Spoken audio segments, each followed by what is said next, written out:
Good morning. It is time for Thriving Thursdays. I'm your host, Marquise Martin Hayes. And as you know, we like to get it in. I am glad to be here today. A couple things I want to share with you as we're getting started. Number one, the internet's acting a little weird today. We'll make it work. We'll figure it out because it does what it does. So be patient with us. The guest internet's working perfectly. So stay tuned, listen in, and I'll update you.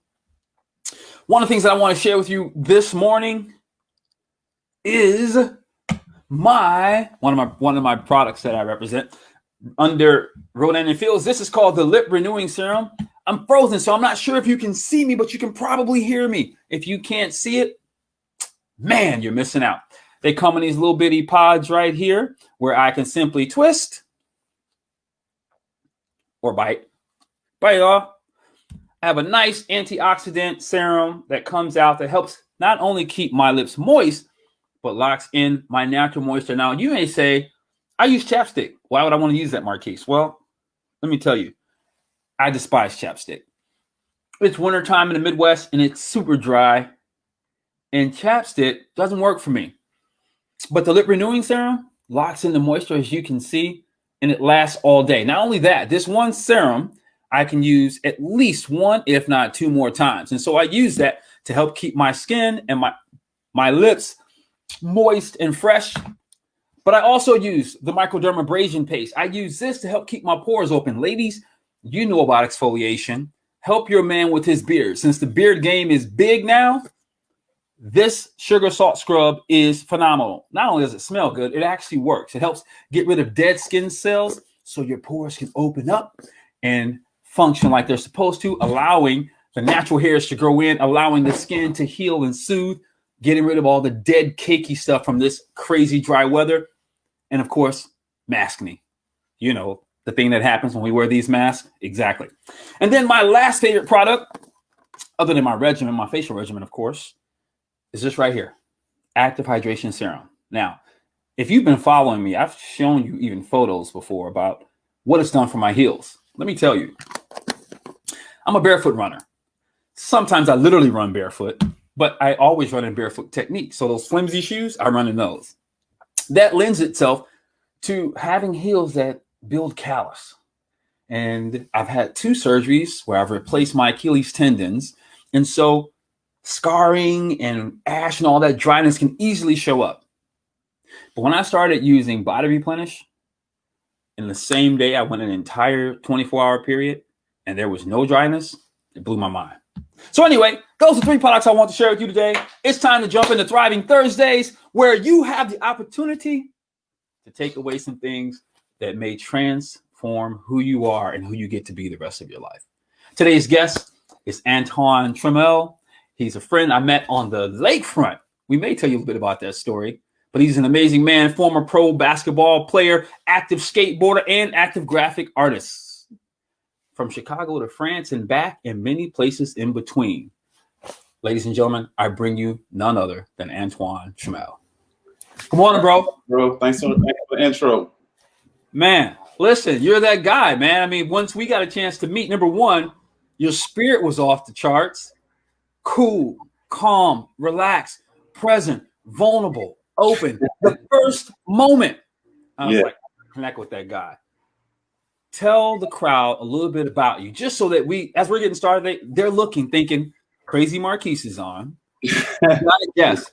Yeah. Who is this guy? So tell us a little bit about you. Tell us the sizzle stuff, things that people know you for. And then let's jump into it and see where we go today. Okay, well, I mean, typical Southside Chicago guy. Left up out of here in the city like 20 years ago to pursue a professional basketball career, which ended up being in Europe. I traveled the world, obviously playing professional ball and stuff. Played in Finland, had a year in Finland, did a year in Poland, did a short stint in Israel, eventually landed in France, ended up getting married and having kids and stuff out there. So I spent, majority of my career in France, but I have moved around quite a bit, with my basketball journeys and stuff. So I attended Murray State University, went there for 4 years, played ball, college ball and all that stuff, did all that jazz. And then when I left out of Murray, that's when I got my first job in Finland and started my pro career. And then to touch on a what you kind of talked about a little bit about, who I am today and stuff. I feel like I've grown a lot since my first day jumping on a plane going to Europe and stuff. I've learned a lot in those years and stuff in between. So hopefully we could touch on some of those topics and stuff today. Yeah. So did you just say that your first plane ride was to Europe? Yeah. Well, not my first plane ride. I shouldn't say my first plane ride, but my first time going to Europe was when I went over to play professional balls. I had flown obviously plenty of times when I played college ball and stuff, but that was my first time leaving out of the country when I left here at 21 years old. And it was like, whew, it was really scary, to be honest with you, bro. Even though I come from Chicago with all the dangerous stuff that we got in this city, it's crazy how you would feel jumping on a plane going to some destination that you know nothing, basically nothing about. So yeah, that was an experience in itself. But I'm glad I made the jump because the life lessons, the experiences, the friendships, just all the work relationships, just everything I've discovered about Europe and history and all that stuff is just like, it's been amazing, man. So like I'm feeling exceptionally grateful today. That's cool. So tell us a little bit about that then. What, like, kid out of Southside Chicago, where'd you play ball in the city? What school did you go to? I went to George Washington High School on the east side. Now for ballers that's in the city of Chicago, like, back at the time when I came out of school, George Washington was definitely not a hit on the basketball scene in this city. Okay. A little small school on the east side, over there on Avenue. I mean, everybody knows George Washington if you're in the city or whatever. But I went there, wasn't a basketball powerhouse to say the least. I did what I could to, make a name for myself or whatever. And eventually I fought through the ranks or whatever in the city, which is hard to do here in this city for basketball. You know what I mean? Yeah. Until I got to a point where I was at least good enough to get a college basketball scholarship. So, yeah, went to George Washington over on the east side. That's cool, man. Yeah. So you go to George Washington over on the east side. Yeah. You said Murray State. You played at Murray State? Yeah, Murray State. This is before we were hot with the whole Ja Morant stuff that's going on now, the whole Ja Morant craze. Murray's actually been pretty steady, pretty good basketball powerhouse for some years in the mid-major arena or whatever. So, yeah, I went to Murray State and had a good time. Yeah, I only went there for 2 years because I did 2 years at South Suburban JUCO out in South Holland here in the city, outside the city, whatever, before I end up leaving. Even that's cool, man. Like, I mean, think of the number of people who end up going to JUCO thinking that it's all over.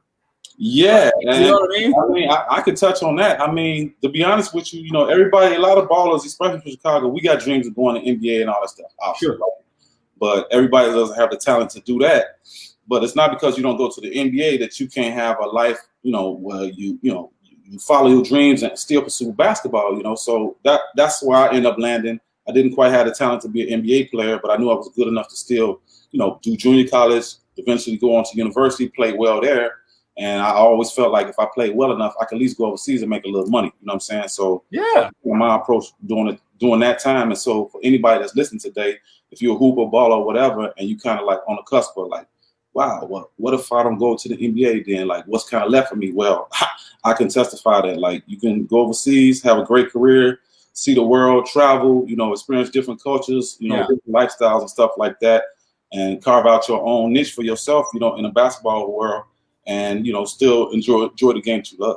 Yeah, well, and what's crazy is I'm thinking about the life journey, right? We haven't even talked about overseas yet because that's a whole other world that I can't wait to get in. Right. And I used to live in Germany, so we'll talk on it. But okay, that's what's up. The idea that you had a dream to play, right? So whatever the dream is, I don't care what someone's dream is as it relates to what we're going to talk about. But you had one, and usually when you want to go to the NBA, if you end up in a JUCO. You think JUCO means junior college for y'all that don't know. Right. You think, it's a bust. Right. Yeah, exactly. I'm not gonna make it. Right. Right. I'm going to a junior college. There's no way a scout's gonna see me. Right. But you didn't let go, even though life took you what looked like down. Right. You accepted the JUCO, and somehow Murray State picked you up out of there. Yeah. But it was a strange story. I mean, I guess this is a story of determination, right? Because if you determine enough, it doesn't matter about the path, right? So like my path is totally different. Wait, pause. Repeat that. If you're determined what?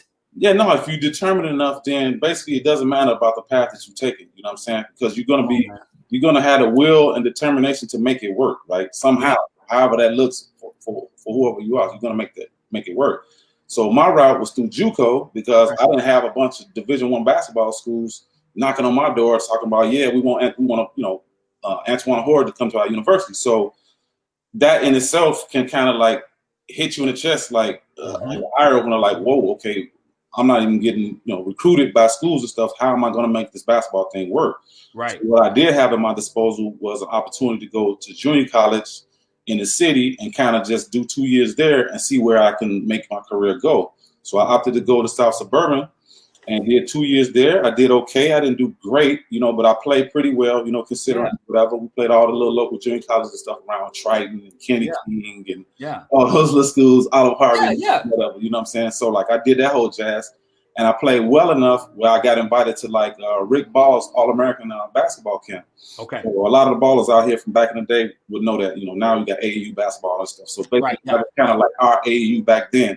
So all the best junior college players in the country came to this one event, to Rick Ball's basketball tournament or whatever. And I went out there and played, and I played well. And there was a bunch of coaches and stuff in the gym. And as luck would have it, or fate would have it, I wouldn't say luck, destiny. Luck happens when you put yourself out there, right? It's no real luck, right? Only luck is happening is for people that's movers and shakers, right? It's no. That's correct. Those people luck magically fall on your head. That's not happening. No. So I put myself out there, and so I got recruited by Murray State through my play at the Junior College All-America camp. And so they recruited me to come there. I agreed and did end up doing my 2 years in Murray. And after Murray, went overseas, and the rest is history. You know what I'm saying? So like, if you determine enough, man, like you can make your life dreams happen, whether it's NBA, overseas, or any other professional field that you may be in. You know what I'm saying? Doctor, lawyer, artist, and whatever that may be. If you just stay the course, no matter what the pathway is going to be, you'll eventually get there. And that's the thing, though, bro. And I know because I know a little bit of the story. Yeah. Okay, so in life, we typically have these dreams, like, I want to do this, and so therefore that. And when it's not happening, we're like, well, what happened? Oh, God, and all these other reasons, excuses, and things that have nothing to do with the journey. Right. You didn't see Murray State when you had to accept the punch in the chest that you had to go to a junior college. Right. But you saw it as an opportunity for what it was, and you took it. You didn't cheat it.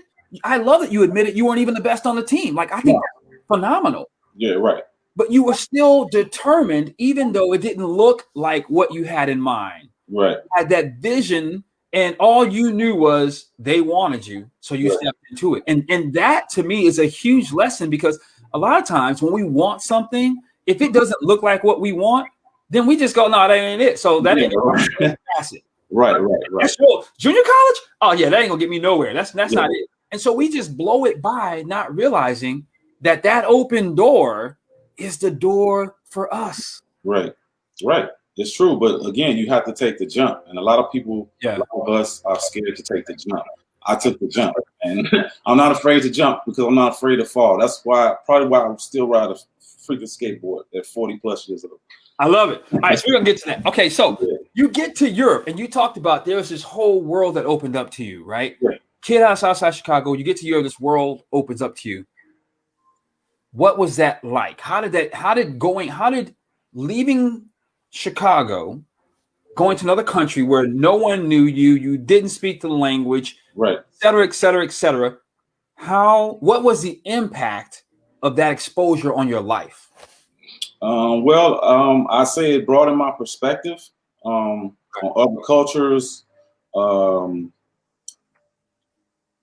would I say, other ways of doing things. I opened my perspective on how other people live, and just how people function in their society in general. Because we have in America, we real. I don't want to sound negative or anything, but like in America, we are very tunnel vision when it comes to the world. It feels like. I mean, that's just the truth. Because the world is more global now, so we change. Yeah. It's shifting, right? But indeed.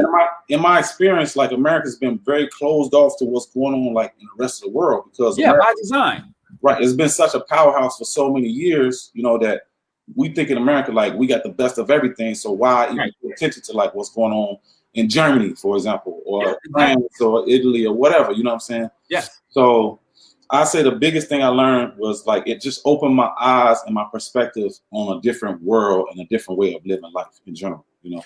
Okay, so all right, so which I get, I totally get. So for you, let me say for me, when I showed up in Germany, which was my first plane flight, Yeah. Okay.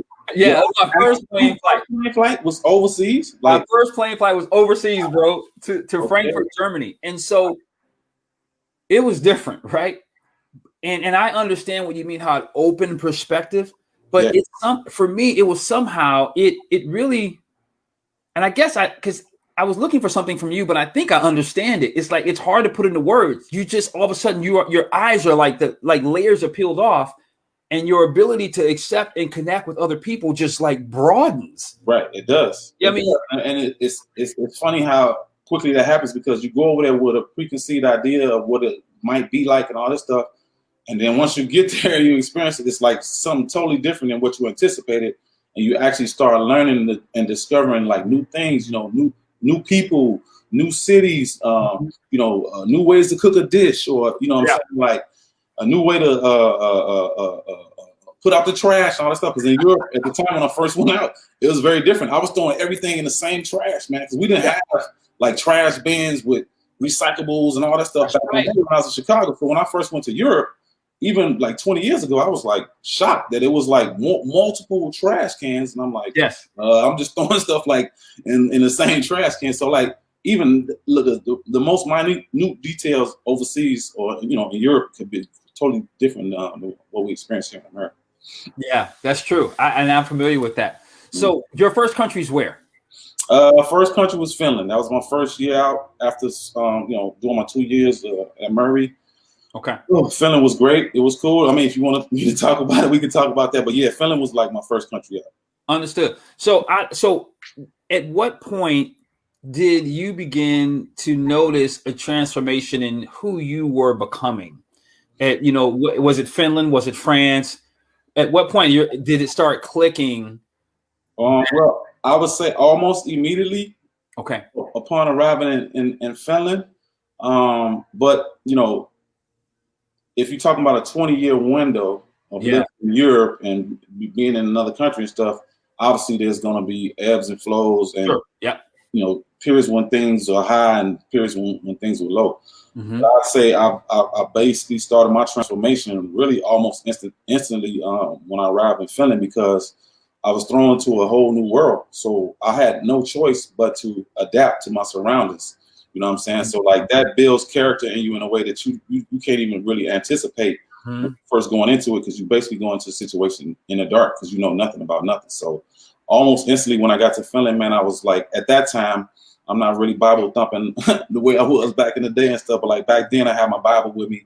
I was reading pretty much every night and praying and studying stuff a lot.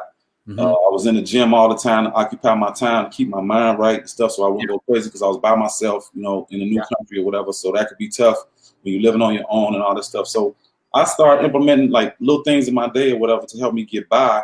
Okay. And, you know, without even knowing it, like you just mentioned, you know, I already started to like kind of like transform like my thinking and the way I approach life and all that stuff.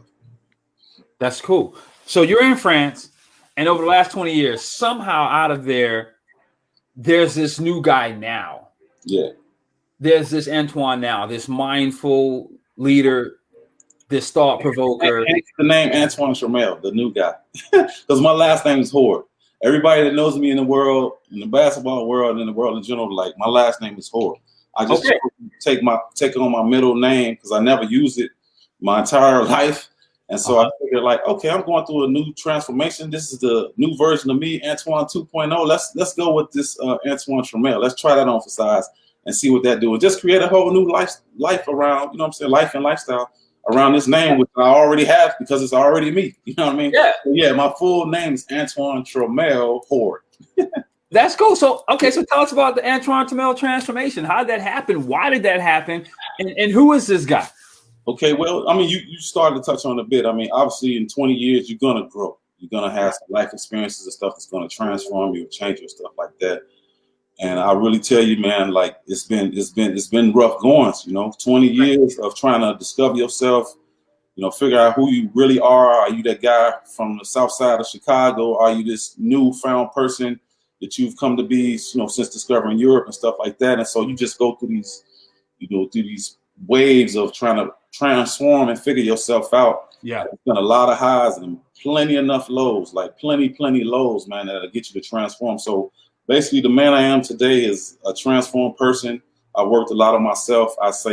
Really, like, probably since the age of 19, 20, but like more so really intensely, like the last 10 years, I've been really working on myself, my mental health, trying to take care of my body, eating better, eating right and stuff like that. I've dropped a lot of the labeling and stuff that I used to do back in the past, because in this world that we live in today, like, people are big on titles and stuff like this, positions and all that. I'm just not that person anymore. I used to be big on who's the captain of the team and who's the star and who's the this and that. And it's like, whew, come on, you guys, let's just drop all the labels and let's just be, man. So like the person I am today is through a lot of growth, but it's come at a lot of, through a lot of pain and hurt and stuff, through life experiences and stuff like that, man. So like I can do a whole nother show on my life and what I've gone through to get to where I am today and stuff like that, man. So yeah. So what I am curious about is, and you go as deep as you want. This is really about you. It's not about me. I just want to extract what's there. Like, so this real transformation you've had, that you've become, what sparked it, if you can share?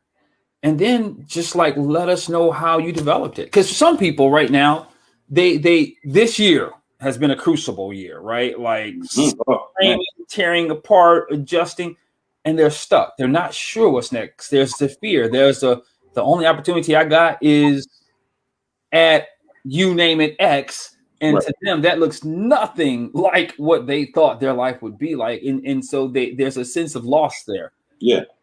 What transformed you, if you can share, if you're comfortable, and what has it, how did you embrace it and take it to become AntwonTremell?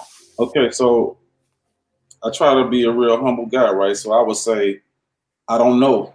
Okay. I don't know. I really don't know what prompted me to go on this life journey of wanting to transform myself and be a better person, better man, try to change the family dynamic for my family and be a bigger person and aspire for greater, bigger, better and stuff in life. Right. I don't know where that came from, because I grew up, like you already know, Keith, like here on the south side of Chicago, it can be tough, bro. Like, we live in a city, man, that's really hardcore, like, to the bone. And so you can leave out here with a lot of bitterness, a lot of hatred, a lot of pain, all those things. And I had a lot of that when I left out of here, Okay. But like over the years, when you start to experience life and life start hitting you, giving you those punches and stuff in the chest, you're forced to become someone different. And I always had the inner willpower and determination to kind of like fight through whatever life was handling me. Okay. Again, I don't know what or why or how or whatever, but I just feel like it's always been a calling in my life, even since I was a little kid, to kind of like just transform myself and even like family dynamic. Not to say that I'm some savior or something like that, but just to be an example of how, our family and our family members, what it can look like. Basically be a avatar for my family and friends and stuff, for people, those environments where I came from, to show, okay, I can be a kid from the south side of Chicago and go through a lot of heartache and pain and stuff like that, and still go on and have a professional basketball career in Europe and actually become a better person, than I was when I left up out here, man. So I can't really pinpoint how or why it's been like this, but it's always been this little voice, thing going on the back of my head saying like, yeah, Twan, you here and you destined for bigger and better, whatever. So you got to always put your best foot forward. And that's kind of been like my motivating force. It wasn't any one person or a mentor or even my parents or somebody like that just instilled that in me. I can't say that.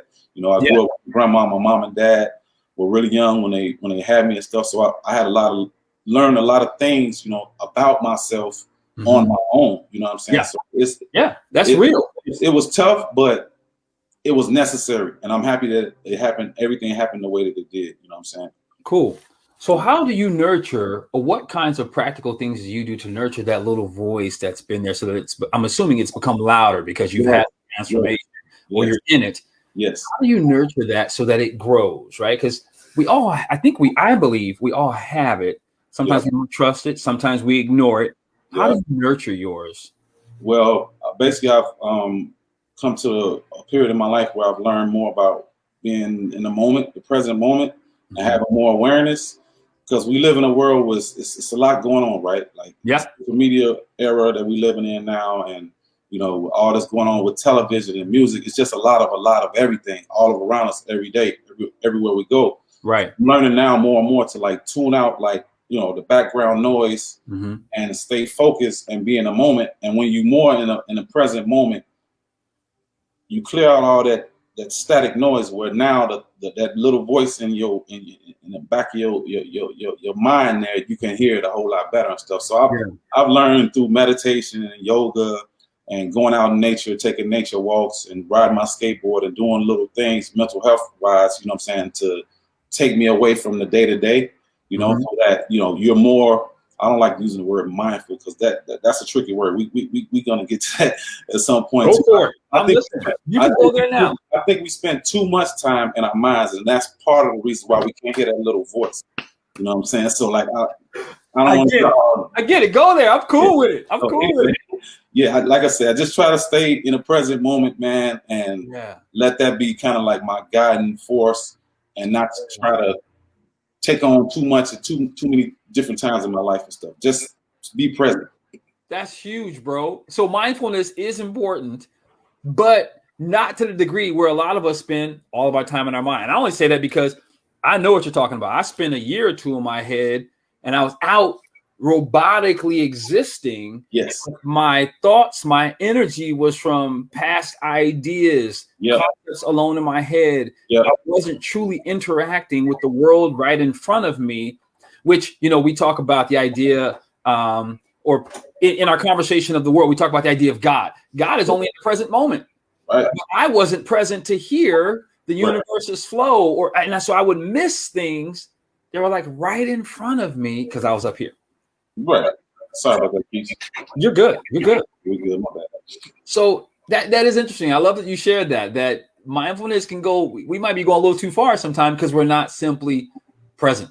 I mean, that's the new buzzword, right? Mindfulness. Like you hear that all over the place now, mindfulness. But it's like that's actually where all the trouble is happening. It's in your mind because a lot of people are stressing about what might happen in the future and what did happen in past memories. Yes.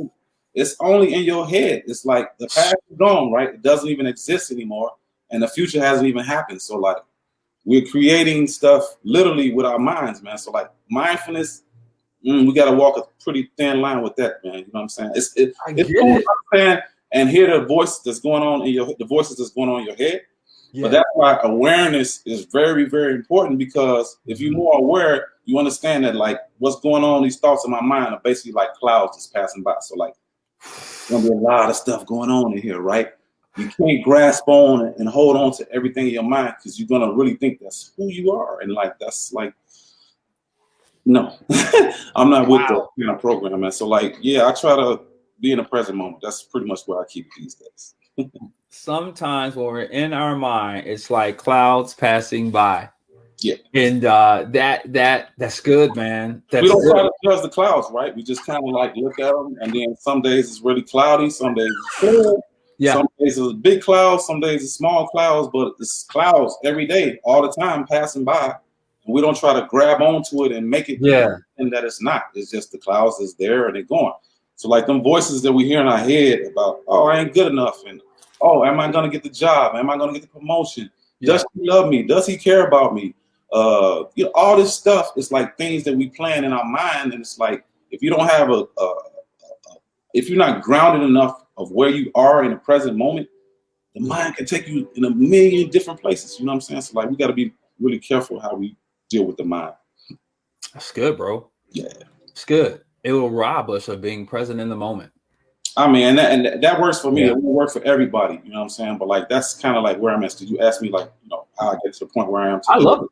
That's pretty much like where I am with it. Everybody's journey is going to be different. Like they their situation differently and approach the level of spirituality and all that stuff with a different paintbrush or whatever. But even though like so, I dare mess with people a little bit. You want to talk about thriving? Yeah, we were never designed to be in our mind. Yeah, I wouldn't think. It wasn't. So I think it's for everyone to a degree. I mean, when you think about it, like I don't mind dropping in the religious world a little bit because of my background. It's not where I live and function, but because of my background. And I remember the teacher Jesus would say, the kingdom of heaven is now. Right. Not out in the future, not in the past, not in your head, but right now in front of you. Yep.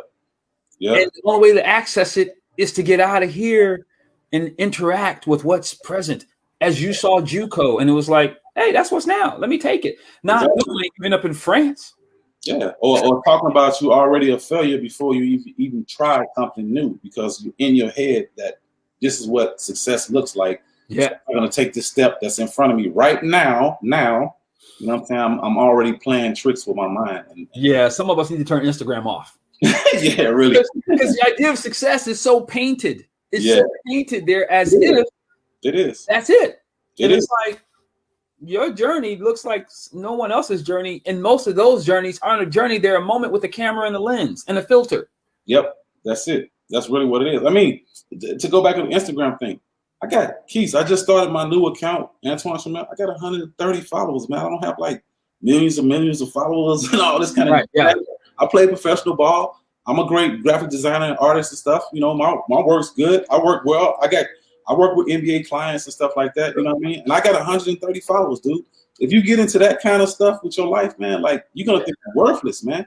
I can talk about this kind of stuff because I don't spend a lot of time trying to promote myself in that way. You know what I'm saying? Not to say that anybody that's doing that is wrong, whatever. I'm just saying, like, I don't use Instagram, social media, and what other people think about me, you know what I'm saying, to validate myself. So if I got like 130 followers compared to somebody else that got 12,000, that doesn't make my worth any less. You know what I'm saying? In my mind, if you want to go to the mind stuff. No, it doesn't in reality. Yeah. In the mind, it might mess with you. You're 100% right. Exactly. In your mind, then you can say, "Oh, I'm worthless. I don't got that many followers. People don't care about my content." You know, so it's good. So the guy now, like the skateboarder, the graphic artist, like, what do you envision? What are you doing now, and how do you see your next 30, 40 years? Like, what's that look like based on what you see now? Can I tell you my story about how I got here first, man? How I got here first, because then it probably make more sense to you. Go, you know what? It'll make more sense to all of us. So go for it. Okay, so like I'm only home right now because of the pandemic, right? Okay. No, I shouldn't say that. The pandemic is what thrust me into being home right now, I would say. I got it. Right? Yeah, because like I said, I've been living in France, you know, for umpteen years now, X amount of years, and I had no inklings of coming back to America right now. I mean, my life in France was I was living somewhere else, and it's good. Like, it's like, why? Yeah, no. I mean, I'm only saying that because my situation, even though it wasn't great, it was good. It was good, and I was very comfortable. I was living in a city called Montpellier in the south of France. Montpellier? It's Montpellier is the name. Montpellier, yeah. En français? Oui, bien sûr. Ah oui. Ah, tu parles français un peu? Un petit peu. Plus que ça. Work on that. Plus que ça. Ouais, pas de souci. So yeah, I was living in the city of Montpellier, and for those of you guys who are out here who don't know the city of Montpellier, it's a small city in the south of France. It's on the beach, probably like 3 hours drive from Barcelona, Spain. I mean, it's beautiful, man. It's beautiful. It's right down there on the seaside. And I was living there. I had me a small little studio apartment or whatever there, and doing my graphic design work, you know, there, going skateboarding on the beach and all that. I had my life. I had my friends there. You know, my social life. It was cool. Not perfect because, like I mentioned earlier, I accomplished some things or whatever, and you know, I made the most of my life situation after playing ball. But anyway, I was good in France. That's the point, right? Right, got it. So fast forward to 2020, and you know, All-Star Weekend's coming. You know, the month of February to Chicago. I'm in France. You know, hearing all this jazz about All-Star Weekend coming to the crib. And even though at the time financially I was a bit strapped, to be honest with you, bro. Sure. Again, I got stories. It's a reason why. But anyway, so you know, I didn't you know if I would be able to make the trip, but somehow I was able to sell a logo sold a little logo for, a decent amount of money, and that paid for my trip to get back home. So I was saying to myself when I was in France, I'm gonna go home to Chicago, spend like 3 weeks there for All-Star Weekend, see my family, friends, go hang out, for All-Star Weekend, have a good time and all that stuff. Maybe meet a few new clients and stuff, and get my butt back to France. You know what I'm saying? Sure, yeah. So that was early February, right? I got here, February 11th? All-Star Weekend was February 13th through the 16th. Yeah. So I'm here, and I'm expecting a party and do all this stuff or whatever. And, we started hearing these, the conversation about the pandemic, right? Right, yeah. I didn't think much of it at the time, right? Because I didn't even know about the pandemic. It was a friend of mine who told me about the pandemic. I had a friend of mine who told me that she was going to New York or something or whatever. She's about to fly, and she's going to try not to catch coronavirus. And I was like, coronavirus? Like, yeah, what's that? I don't know what this is, bro. Like, I was in France. Like, I'm thinking, like, what is the coronavirus? It's like somebody did some crazy stuff with the Corona beer, and now it's right. Like, yeah, fair enough. Like, this is how much I didn't know about the coronavirus. So when she told me that, I was like, that was the first time I ever heard about it. And that was in the month of January, when she told me, January. So when I got here, I thought I was going to do my 3 weeks or whatever vacation, and then eventually get back to France. And so the pandemic hits, right? Yeah. It's like, Trump's shutting down the borders, can't nobody fly in or out, blah, blah, blah. So I'm like, all right, cool. I'm stuck here for maybe another 2 weeks, 3 weeks or whatever. Then I get back to France. Yeah. No sorry, Bubby. So 1 month goes by, 2, 3 months goes by. By the third month, like I told you, at that time I was kind of financially strapped, dude. So like I didn't have money to be here in America, not knowing when I'm gonna get back to France and be sending money back for my rent, right? So I was like, wow, I'm stuck with like a real life decision here, man. Like, am I going back to France? I was done playing ball. My kids are all grown now. You know what I'm saying? They out doing their life and they, in their world and stuff. So I'm thinking like, there's really no attachment for me to stay in France other than the fact that I'm comfortable and, I like living where I live. Like my life is great. You know what I'm saying? Seaside in France. I mean, we can swap. Cool. You can be doing, right? So I'm thinking like, I'm not ready to be home now. Like, should I really be doing this? So there was that little nudge, that little voice that we talked about earlier in the back of my mind saying like, dude, like, yes, this is now. This is the time. For whatever reason, I got the unction because I really didn't want to do this, Keith. Like, I had a beautiful apartment, man. Like, I was paying $600 a month. Living seaside, bro?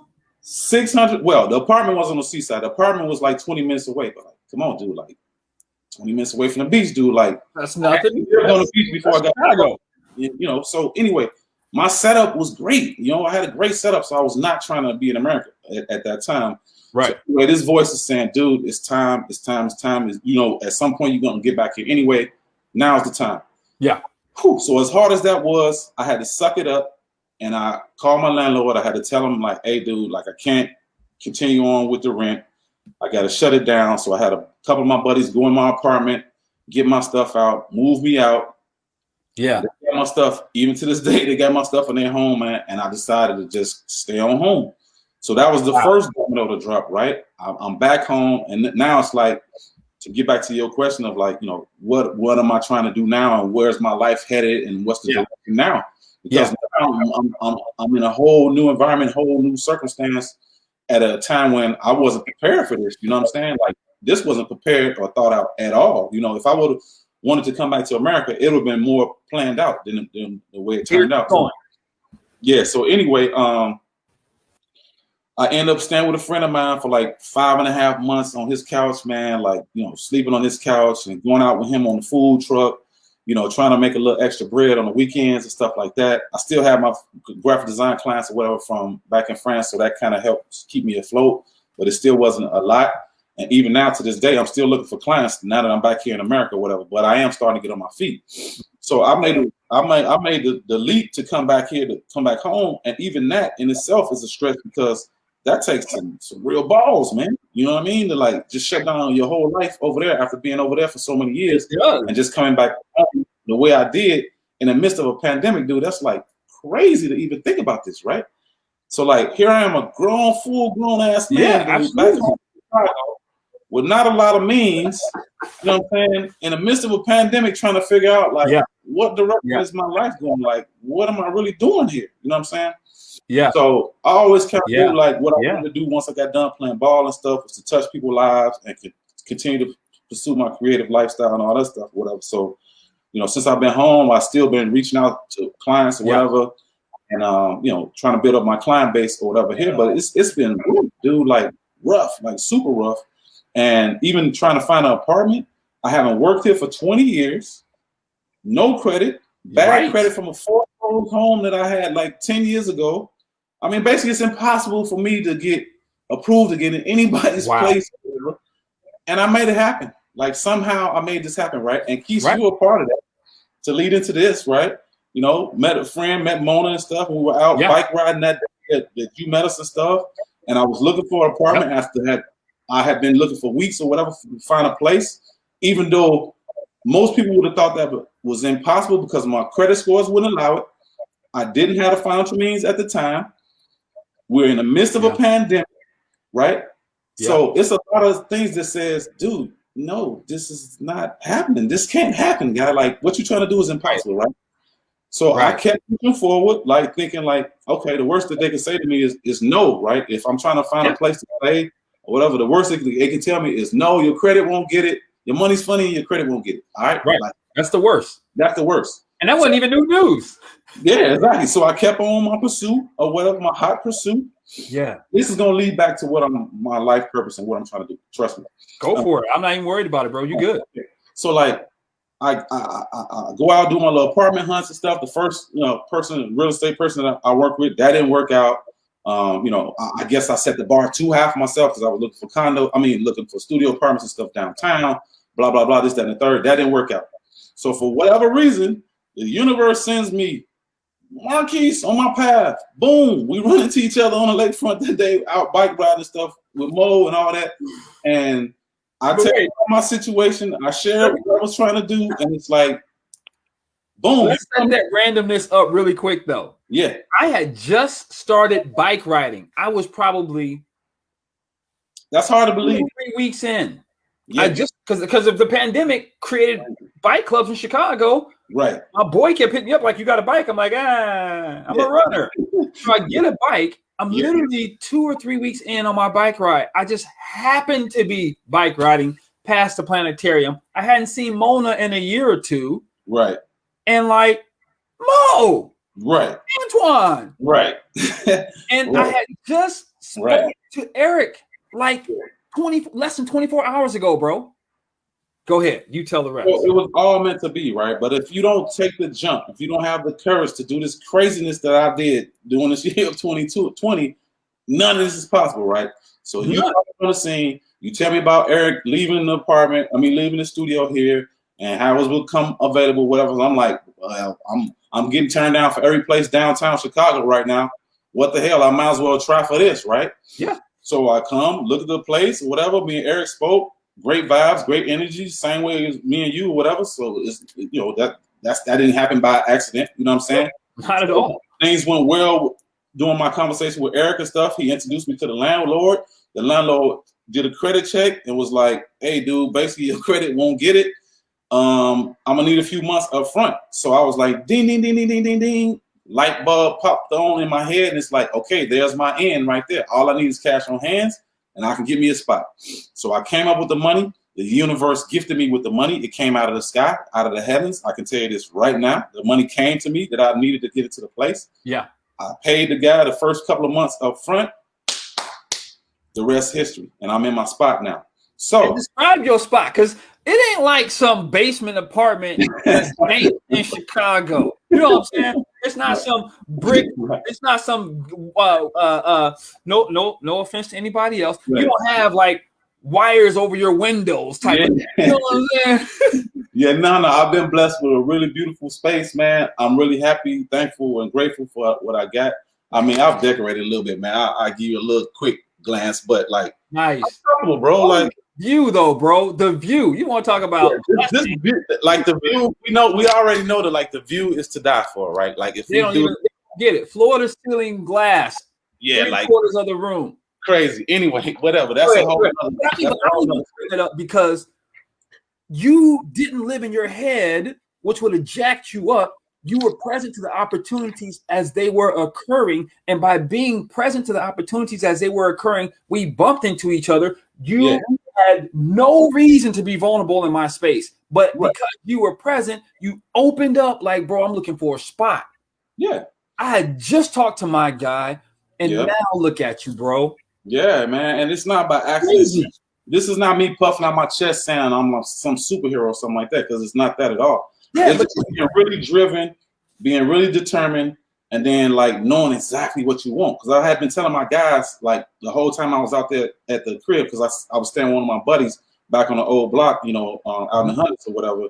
And so I was with him for like 5.5 months. We had a lot of conversations about, you know, my next move and what I was going to be trying to do since I'm back home now and all that. Yeah. And I was telling my friends, a lot of my friends, like, hey, man, I want to live this type of lifestyle. I know it's kind of crazy to be thinking that like right now. That's what it is. It's what I want.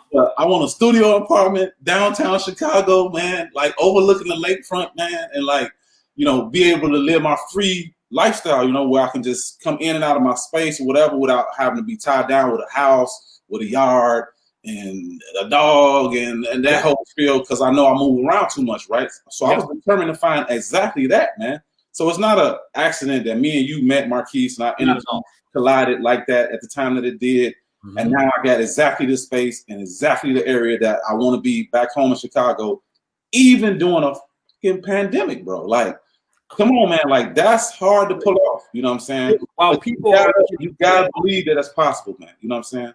So that's part of the story. Got moved in on what you wanted. Yes. Not downtown, but Hyde Park. Hyde Park ain't too shabby. I came out better because it's funny, because God, the universe, however you want to do it, source, whatever you want to call it on, like, has a better plan every time. You think your plan is the shit. You really do. Can I curse on here, man? Like, I curse. Man, you're fine by me. All right, but like, nah, man, like, you think you got it all figured out all the times, right? And I'm a self-aware guy. I knew what I wanted and stuff, right? I said downtown Chicago, but in reality, where I'm at, up here on the 11th floor, overlooking the lakefront in Hyde Park, I came out way better, especially during the pandemic, because there's not a lot of activity, not a lot of movement going on downtown. If any place, it's probably going to be here in Hyde Park where I'm living at and stuff now. I can walk from where I live at. I don't have a car. You know what I'm saying? Freshly back home from Europe and all that. I don't have a car. So I got transportation. I got the metro right around the corner. Right. I'm right down the street from downtown. So I'm good. And I'm doing the type of lifestyle that I've always wanted to do anyway. You know what I'm saying? So this is not an accident, man. So now that I've got that settled, to get back to the point of like, what am I going to do moving forward? Now that I'm grounded, because I'm big on being grounded, right? Like my home base, my home space has to be a sanctuary. You got to be somewhere I can get away from the outside world, relax, get into my Zen mode, you know, and just chill out. So when I go home, I need my home space to be really, really a place of healing and nurturing. You know what I'm saying? Yes.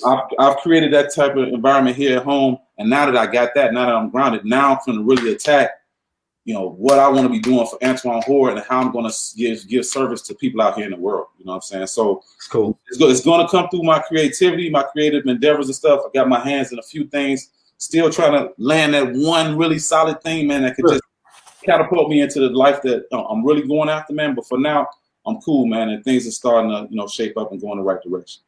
Man, I would say, you know, one, I applaud you for, again, being vulnerable and sharing the journey, right? Most people can't do that. Hell, sometimes I struggle with it. Yeah, we all do.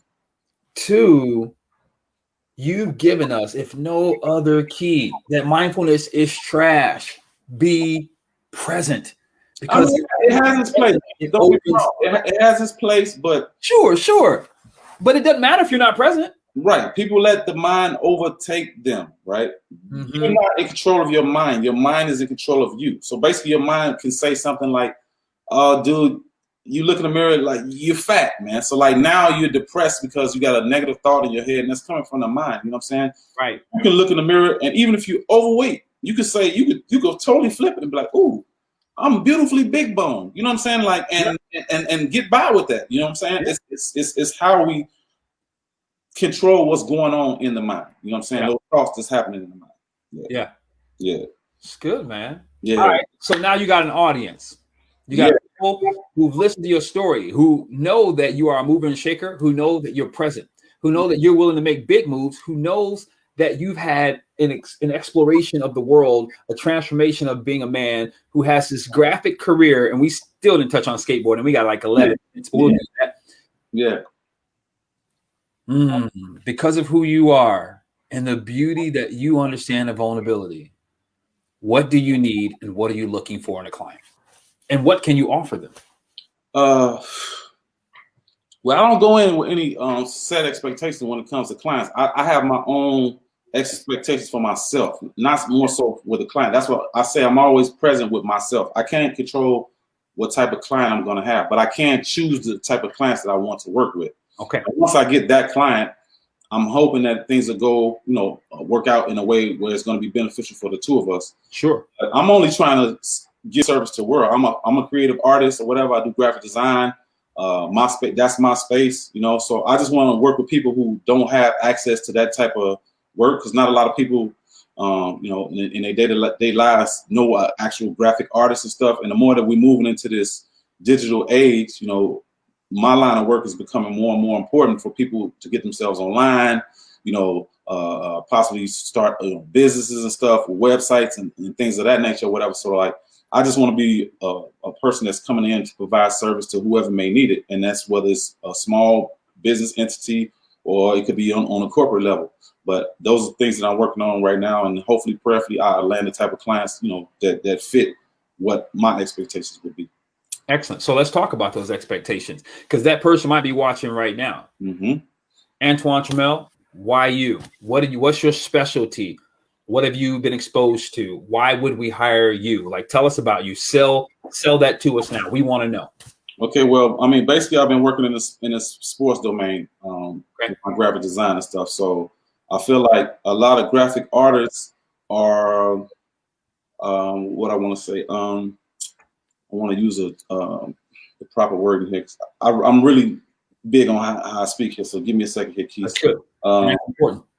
Yeah, because I don't want to say the wrong thing to offend anyone here. Because I don't like disrespecting other artists. Basically, like, my approach is not the same approach as other artists or whatever. Like, I'm looking to build relationships, right? Okay. Like, I want to work with people who trust my work. That's the first thing is like building trust or whatever. Someone that I can, or clients that I feel like I can grow with, to have growth. You know what I'm saying? And then the last thing is to be totally transparent and authentic. Because a lot of clients come in, they don't know what they really want. And they want you to kind of like figure that out, but they're not being really honest about what they do want when you present a solution or whatever, to whatever design problem or whatever that is that they're looking for. So I'm big on honesty, transparency, and growth. Those are the three things that I kind of look at in choosing clients. Okay. So when I think about it, being from the IT world myself and working with design firms. Yep. Are you able to take us from conception through websites, apps? Do you also do the print design? Are you able to put together a full bundle? Do you have those services available, or are you more? Well, my graphic design studio, the way I've been working up to now is basically what I do is a brand identity. So what brand identity is, for those that may not know, is basically you come to me with an idea for a business concept. And if you don't already have a logo or a business plan set already in stone, what I would do is offer you an opportunity to create your logo for you. And from the logo, we build out a whole brand. So what you're talking about, Keith, is basically building out a whole brand identity. Okay, got it. We do everything from the logo to the business cards, web page, social media graphics, or any type of visuals or whatever that you may need for like advertising and stuff like that on on Instagram, Facebook, or any other social networks or whatever. So I'm able to build out brands from conception to delivery, pretty much. And the space that I've been in is pretty much with top flight athletes in France. Okay. And like I was telling you earlier, now that I'm back home, now that I'm grounded, now that I got my space where I can work now, I'm trying to branch out and build up my clientele here in America. Fantastic, man. I love it. What are some one or two projects you're super proud of, or people maybe you've worked with? And also, if you have it available, be sure to give me the URL so that prospective client, that prospective business owner can find you immediately afterwards, because they've probably been begging and looking for someone that they can resonate with. Right. That's important to them also. Yeah, well, I mean, like I said, you guys heard my story now. I've been in France for 20 years, so obviously I've done a lot of work in France and in the French space. So, French language and all. So I got most of my clients have been in France. I have one really particular client that I've been working with for probably the past 5 to 6 years or so, and they're called ComSport. It's one of the it is the premier sports agency in France for basketball. What's up? My son's a client with those guys because right now he's with the OKC Thunder, trying to get on the squad there. Oh man, that's what's up, bro. Congrats. Yeah. I ain't want to get into all that today or whatever. But last year, my son was with the Portland Trail Blazers. He did a year with them guys on a two-way contract in the G League, and then he spent I think he did maybe 15 games with the Blazers and stuff. So he's in the process of trying to get on, in the NBA and stuff or whatever. So he's in Oklahoma City right now trying to get on. But yeah, I work with a lot of clients and stuff, and his agency, I work with those guys, but I was working with them before they signed my agent. So the two, they don't overlap, you know what I'm saying? Right. So anyway, I've done a website, I've done plenty of social media graphics and stuff for those guys. Basically, I'm doing a branding or whatever. I'm a guy for all the things creative. We've been working together, like I said, for the past 5 or 6 years. I have a nice body of work with those guys. So if anybody is interested, you can go check out their website at comsport.biz. That's B-I-Z. Comsport.biz. B-I-Z, right? That's it. No .com. It's C-O-M sport or sport? C-O-M-S-P-O-R-T. Comsport.biz, B-I-Z. And at that website, you'll see the website that I created for those guys. And if you go on the IG page, you'll see some of the graphic design work that I was able to do with those guys. It's fantastic, man. Listen, I'm all about making people know what's really happening. And you are an international sports designer, graphic designer. I mean, that's what you are, right? I do graphic design. No, everybody does graphic design. You actually work with corporations and premier athletes branding. That's huge, bro. That's a very distinct category that everyone can get into. As a matter of fact, with the way the world is now in 2020, it's imperative that high school and college athletes have appropriate branding in order to be seen and separate themselves apart from the competition. Yes. So your skill set is highly desired. No, absolutely. And I'm glad you touched on that, Keith, because at the present moment, those are the type of clients that I'm looking for. Okay. The high schoolers or the first year college guys who eventually at some point are gonna need to build their own personal brands. Because nowadays, this is the world we live in, man. You got to build your own brand and tell your own story, or else you're gonna get a narrative to somebody else and they're gonna tell it for you. That's correct. And so I'm in the business of storytelling. I do it creatively, whatever. And, I love doing what I do. It's great, man. It's great. Excellent. Business of storytelling. I like that because that's another distinction. Everybody can tell a story. They find something, but they can't make it tell the story. This is storytelling. We're in the storytelling business, man. Excellent. I love it. Yeah. Well, man, we are at the end. Is there any particular quote or anything you want to share? You got 1 minute.